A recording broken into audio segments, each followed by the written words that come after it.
Welcome to episode 4 of our Truro and Colchester Chamber of Commerce production, a tribute to Business Resilience 2020, sponsored by RBC and Wilson's Heating.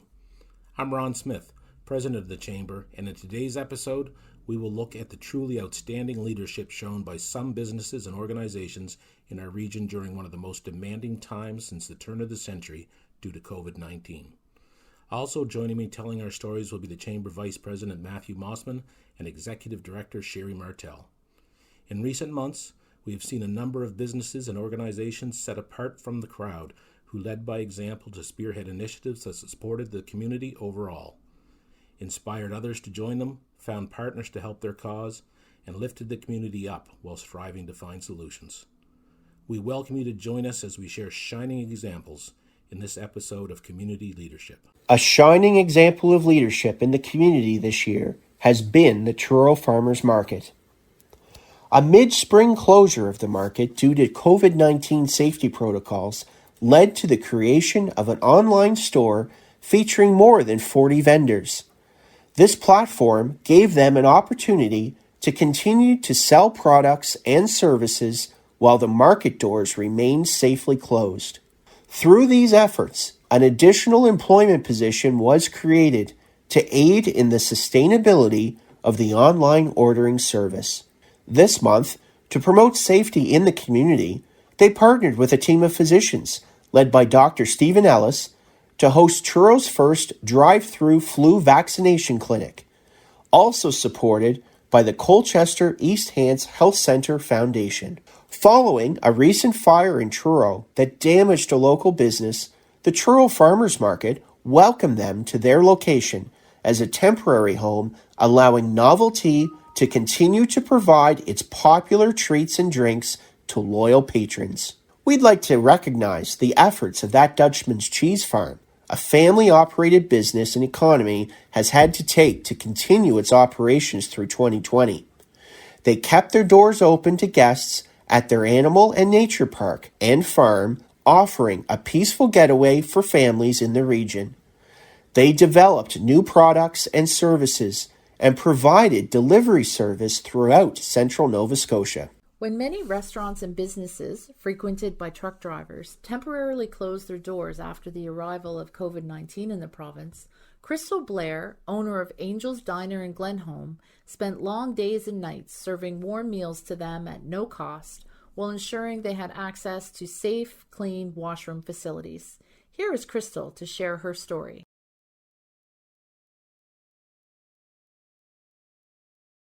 I've worked here all my life. I started working here as a server when I was 15 years old. So then 13 years ago, it came up for ownership, and I took a plunge and decided to go for the whole thing. Back then we had gas as well, and I was actually 6.5 months pregnant when I did that. So it was trying.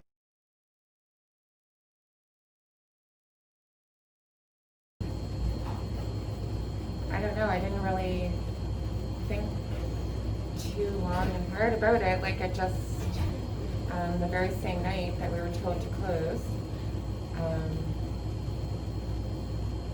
something popped up on my Facebook feed there, and it made me realize instantly how hard it was going to be for the truck drivers. And I just looked at my husband and said, I have to do something.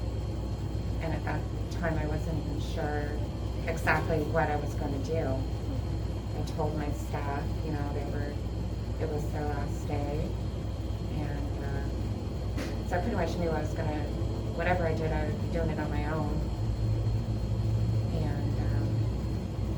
And for about 5 minutes there, I thought I was going to get a little vacation, but in the very beginning, I decided I'd open for breakfast, put it out on social media that I would be here for breakfast making bacon and egg sandwiches and home fries, because I didn't know what all I could offer. Me being here cooking, serving, everything.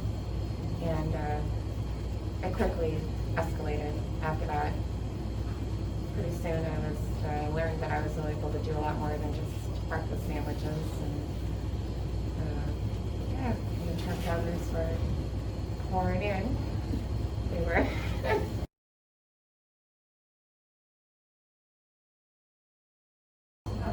I guess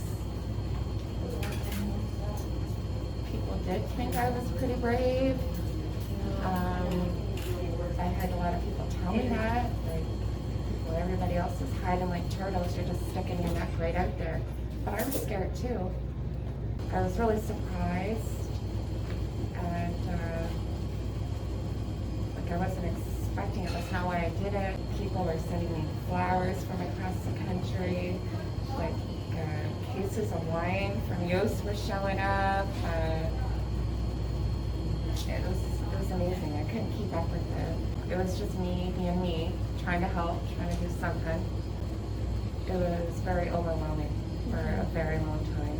Seeing a need early in the first COVID-19 wave in Nova Scotia, Aaron Emery of Old Road BBQ spearheaded efforts to offer free meals and refreshments to first responders in the community. Through his dedication to ensure frontline health care and first responders were nourished as cases climbed in the province, several other restaurants joined in this initiative, and a variety of businesses donated to support the cause. Christina Bonnell and Darren Harrison knew as soon as public health issued a state of emergency in March, they needed a plan. The owners of the Subway Bottle Exchange in Bible Hill temporarily closed their doors for 2 months in the spring to reinvent their processes to provide its valuable recycling service to the community. During a normal year, the business receives more than 14 million refundable containers per year. To accommodate the new public health protocols, they implemented drive-through service. Staff worked twice as hard during 9-hour days, tracking their new 3-day cycle to reduce the threat of contamination. They said they are proud of their unbelievable team, who came back with enthusiasm despite the uncertainties. One of the greatest examples of leadership and collaboration that we are highlighting are the efforts of Stanfield's Limited and Intertape Polymer. Intertape Polymer Group has been virtually the only supplier of material for single-use gowns sewn in Canada through the pandemic. In addition to Stanfield's, IPG has also provided material to 8 other companies.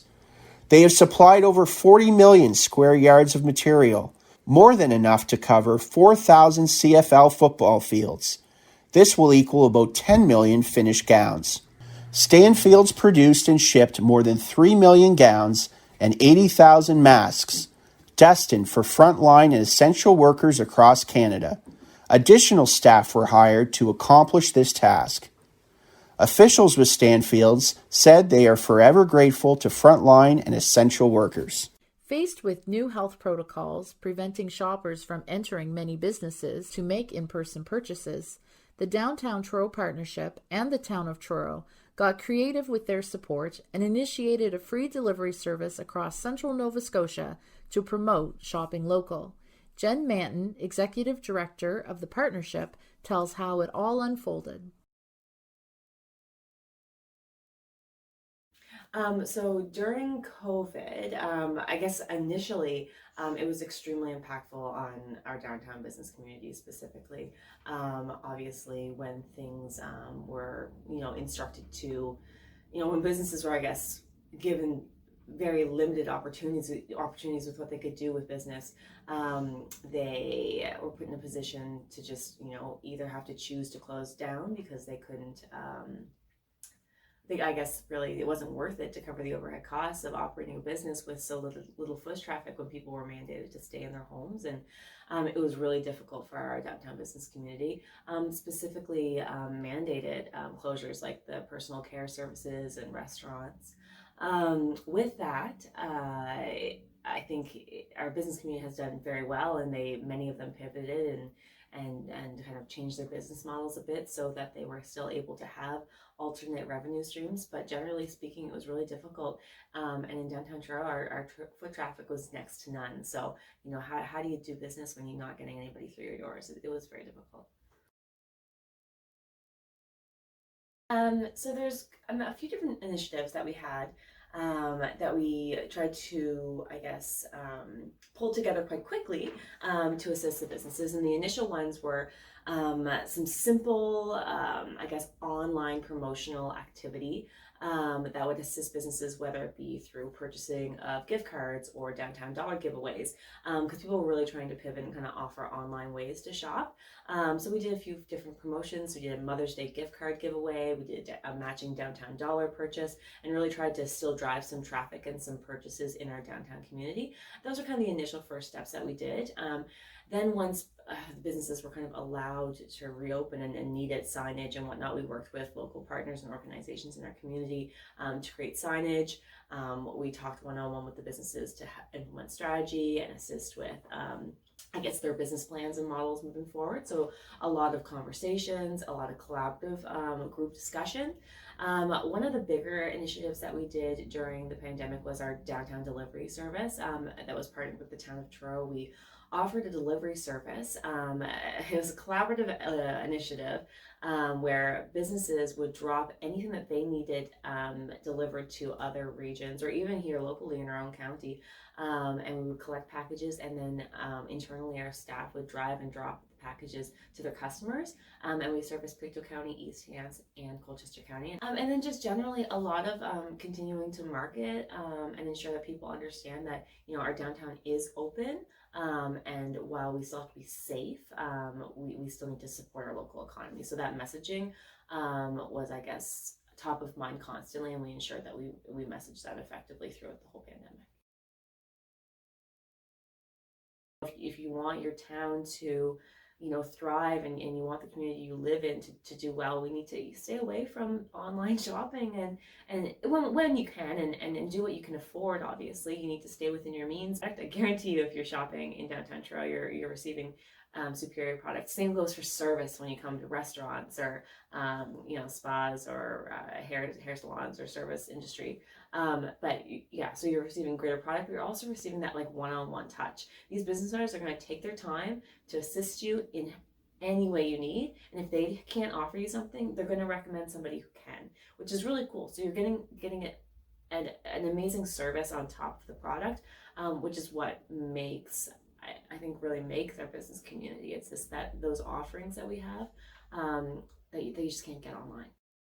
Leadership can be demonstrated in a number of ways, and we saw many examples. The previous highlights are just a few of these examples that united community, boosted spirits during very difficult times, and provided shining examples of why we believe Truro and Colchester is a great area to live and do business.